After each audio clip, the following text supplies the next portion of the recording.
So first step as I told మనకి ischemic stroke 2 స్ట్రోక్ని డిఫరెంట్గా తీసుకుందాము. ఫస్ట్ ఇష్కిమిక్ స్ట్రోక్, తర్వాత హెమరేజిక్ స్ట్రోక్. సో ఇష్కిమిక్ స్ట్రోక్లో ఫస్ట్ స్టెప్ ఇస్ థ్రాంబోలైసిస్ చేస్తాము 4.5 అవర్స్లో వస్తే.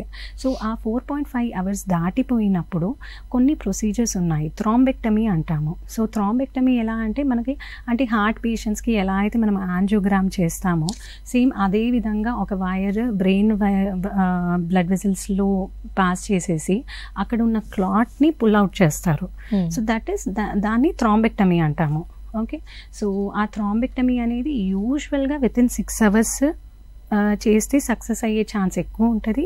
బట్ కొన్ని కండిషన్స్లో పేషెంట్ స్కాన్ని బట్టి, పేషెంట్ కండిషన్ని బట్టి మనము ఈవెన్ 24 అవర్స్ వరకు కూడా కొన్ని పేషెంట్స్లో ఈ థ్రాంబెక్టమీ ట్రీట్మెంట్ చేయగలము. నెక్స్ట్ ఏంటి అంటే ఈ స్ట్రోక్ చాలా సివియర్గా వచ్చింది.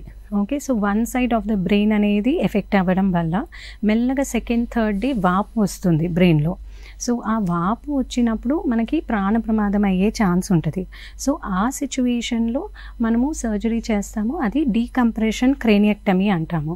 సో ఈ డీకంప్రెషన్ క్రేనియక్టమీలో ఏంటి అంటే బ్రెయిన్ ఒక వాపు ఏదైతే మన రెస్పిరేటరీ సెంటర్స్, వైటల్ సెంటర్స్ మీద ప్రెస్ చేస్తుందో ఆ వాపు దాని మీద ప్రెస్ చేయకుండా ఇక్కడ ఉన్న బోన్ ఒక ఫ్రాగ్మెంట్ టెంపరీగా మనము తీస్తాము అండ్ తీసి స్టమక్ దగ్గర పెడతాము. సో దట్ ఆ వాపు లోపల జరగకుండా బ్రెయిన్ స్వెల్లింగ్ బయట పుష్ అవుతుంది.